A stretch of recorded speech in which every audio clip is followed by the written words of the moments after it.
Hare Krishna. Hare Krishna. Welcome to another episode of Bhagavatam Bites. We have changed our location as it is still chilly. So now we're at home. And we wanted to get in shot this amazing piece of memorabilia or Mahaprasad here. Would you like to explain? Oh, okay. So the large piece of cloth is a veil, and it belongs to Srimati Radharani in Mayapur, India. You can see how big she is because that's her veil. And then the smaller veil in the middle, that's a separate piece of cloth, that belongs to Srimati Radharani here at the Bhakti Center in New York. She's quite small actually. So it's two veils of Radharani, one from Mayapur and one from New York. Same Radharani, if you know what I mean. Radharani is Radharani, whether she's in Mayapur or whether she's in New York. Although she may have different moods for sure. So, we're here to read the Bhagavatam. Canto 4, Chapter 22, Text 52. Om Namo Bhagavate Vasudevaya. Om Namo Bhagavate Vasudevaya. Om Namo Bhagavate Vasudevaya.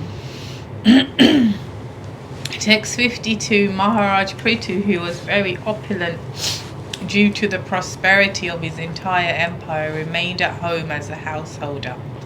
Since he was never inclined to utilize his opulences for the gratification of his senses, he remained unattached, exactly like the sun, which is unaffected in all circumstances. Purport. The word griheshu is significant in this verse.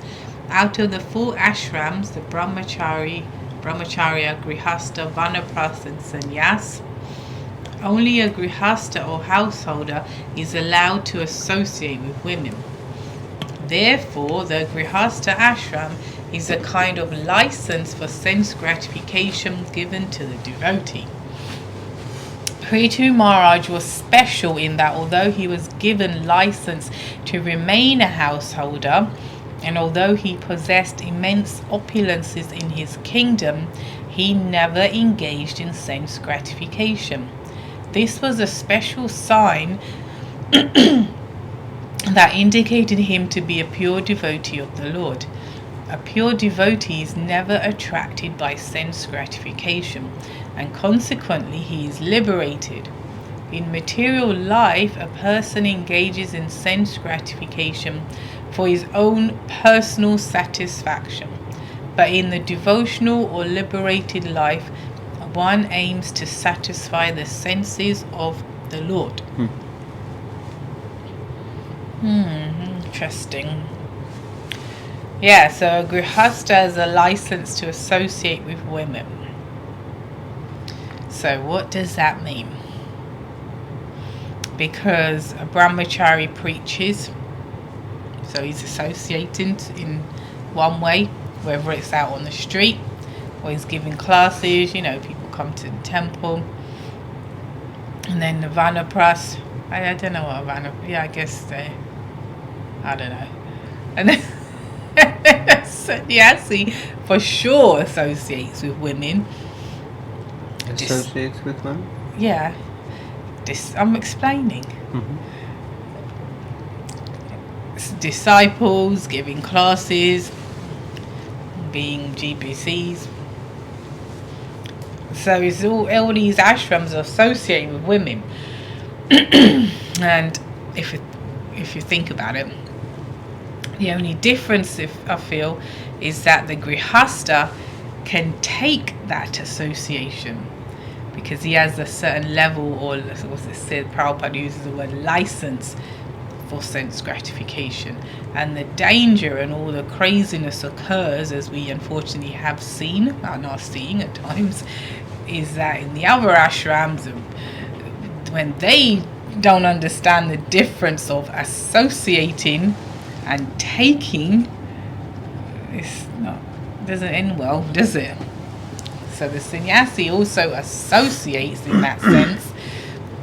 In the way I said, for the preaching, he's going to have female disciples, this and that. But there's a thin line, and that's why Prabhupada says to not be alone with your mother, your daughter, your sister, or this and that, with a woman, basically, for these ashrams.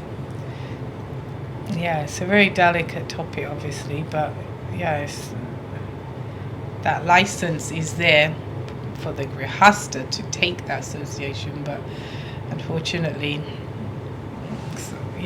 sometimes people don't understand that. It's a thin line that you can cross, and then that's it. Yeah, quite a large topic. If you have any questions on this, and it's of course traditionally, as you can see, predominantly, brahmachari ashram was predominantly men. The girls would stay at home with their ashram or ashraya, their place of shelter, would be at home with their parents, whereas the boys might be sent to almost like a boarding school type of thing with the guru, and that would be a brahmachari ashram, or at least they would all be brahmacharis, both men and women, because the idea was they would be abstaining from sex life and learning how to focus their mind or consciousness on Krishna. Grihastha ashram, of course, the lady is directly involved, but Grihastha ashram, the vivaha ceremony for a lady was considered her initiation ceremony, and that means that she was initiated by her husband, who served as her guru, who she saw as guru.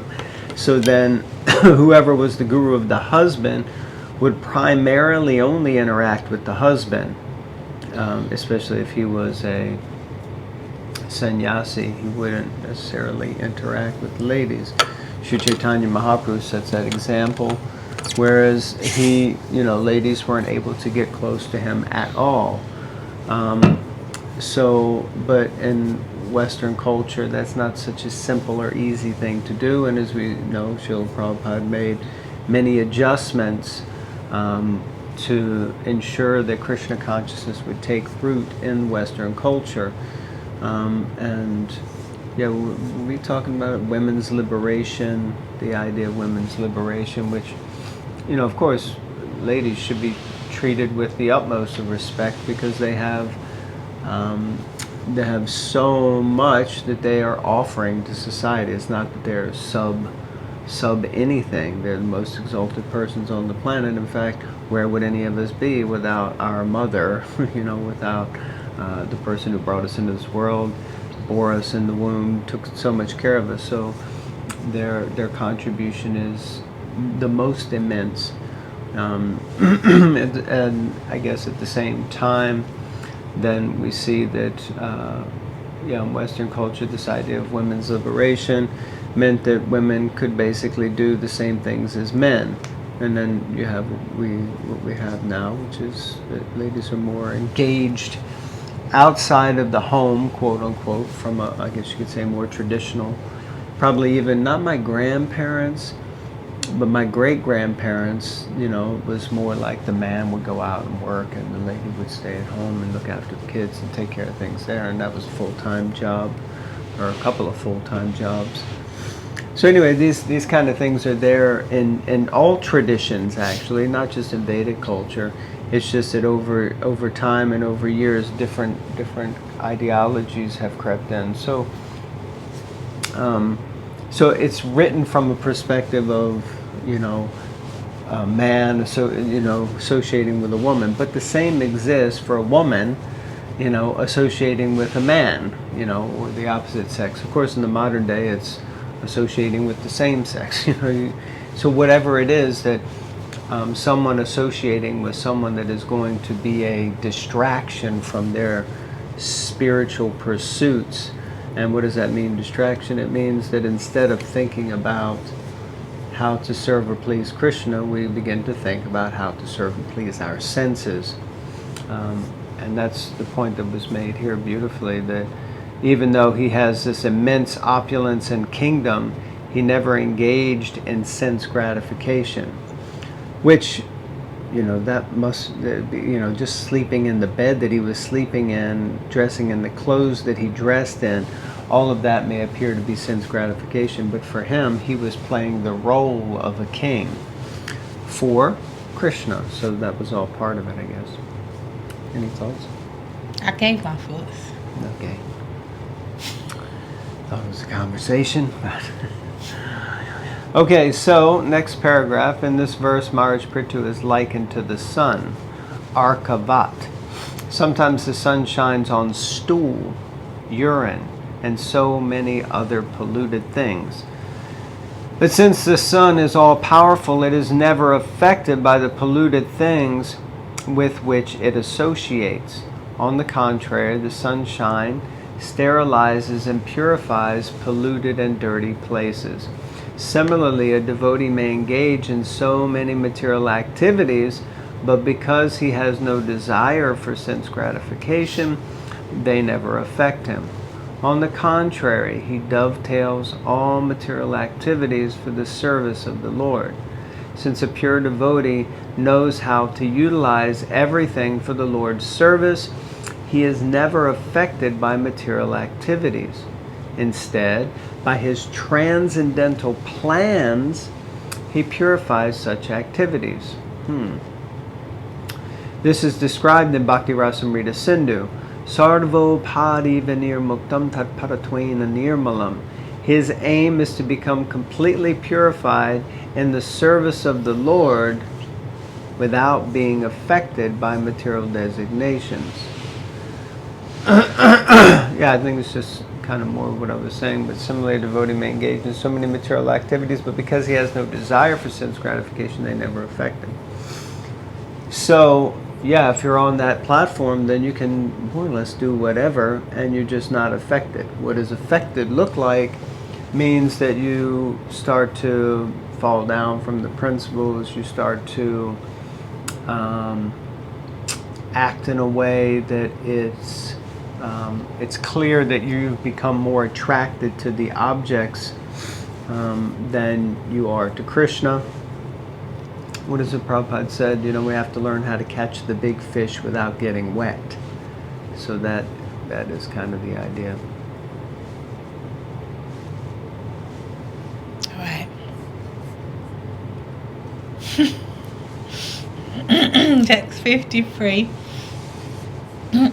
Being situated in the liberated position of devotional service, Prithu Maharaj not only performed all fruitive activities, but also begot 5 sons by his wife Archie. Indeed, all his sons were begotten according to his own desire. Purport. As a householder, Prithu Maharaj had 5 sons by his wife Archie, and all these sons were begotten as he desired them. They were not born whimsically or by accident. How can one beget children according to one's own desire is practically unknown in the present age Kali Yuga. In this regard, the secret of success depends on the parents' acceptance of the various purificatory methods, such as samskaras. The first samskara, the Garbhadana samskara, or child begetting samskara, is compulsory, especially for the higher caste, the Brahmanas and the Kshatriyas. As stated in Bhagavad Gita, sex life which is not against religious principles is Krishna himself, and according to religious principles, when one wants to beget a child, he must perform the Garbhadan samskara before having sex. The mental state of the father and mother before sex will certainly affect the mentality of the child to be begotten. A child who is begotten out of lust may not turn out as the parents desire. As stated in the Sastras, yata yone yata bijam. Yata yoni indicates the mother and yata bijam indicates the father. If the mental state of the parents is prepared before they have sex, the child which they will beget will certainly reflect their mental condition. It is therefore understood by the words Atma Sammatam that they will beget. That both Prithu Maharaj and Archie underwent the Garbhadan purificatory process before begetting children, and thus they begot all their sons according to their desires and purified mental states. Prithu Maharaj did not beget his children out of lust, nor was he attracted to his wife for sense gratificatory purposes. He begot the children as a grihasta for the future administration of his government all over the world. Yeah, big topic, isn't it? So many kids popping out all over the place just because it's an unwanted byproduct of sense gratification, you know? It's very sad, actually, because you can see that the kids, the young adults, they're all messed up. And definitely when I was in school anyway, well, there was loads like that, to be fair. We didn't go to that sort of school, but they were like that. But yeah, it was like, yeah, you could see those that, came from a broken home. You could see that. You could see they were not going home to shelter or to something great, you know? And yeah, it's not nice. It's disruptive for them and their own minds, and then they exhibit that and disrupt everyone else's lives. It's very selfish, actually, very selfish. So that thought of preparing yourself and understanding, you know, I'm bringing life into this world, and what is the best I can do for, because it's actually responsibility. It's like taking responsibility for the child before you even create the child. That's like some serious level of maturity and care, actually, to think, okay, this we need to do like this. So well, whoever he, she comes forth will be like this, and then it continues. So yeah, it's unfortunate. Prabhupada, you know, other places it says it's like children created because it's just, oh dear, this is like the downside, as it were, of my sense gratification. Now I've got a kid, you know, didn't want one, but oh great, like, and then they keep doing it all over again, you know, with other people. Sad, actually. Sad. Yeah, Prabhupada also mentions that because people aren't, they don't want the byproduct, and they kill the child in the womb, so abortion is rampant, or in certain places they give children away, and so many things. Yeah. But for me, this is, hits a chord because, of course, especially in the UK, I was performing many different samskars, and I can see that it definitely makes a difference in the lives of the family, the atmosphere, the whole impact when, you know, before the child is even born, there's a whole consciousness around bringing the child into the world. Prabhupada mentions here, and this was also one of the, more attractive features when I first was coming to Krishna consciousness. Someone explained to me, because of course I was like, what is it, what is it, the Hare Krishna people, they're not like having sex kind of thing, what's up with that? And then someone explained, like, no, it's meant to be done for the purpose of reproduction, and that too done with a certain consciousness to attract a certain type of soul. And it's like one of those things that when you hear it, it's like, oh God, that just makes so much sense. How come no one ever explained that before? But instead it's like, the whole sex life is either a big taboo or it's broken down into some kind of science, and you have like sex education classes so that you understand what you're doing. It's like, but no one ever really explains that there's a purpose for it, and that's to bring life into the world, and it's not meant to be exploited, which it very much is. So, that was a very powerful thing. But yeah, samskars. So anyway, if anyone wants any samskars, I'm in the US now, so we can do some samskars here. It's reminded me that I should like promote that a little bit more. Anyhow, we can conclude here. Any final thoughts? Lady, a few words. Thank you so much for attending and being present. And please read Srimad Bhagavatam. And we'll see you in the next episode. Hare Krishna. Hare Krishna.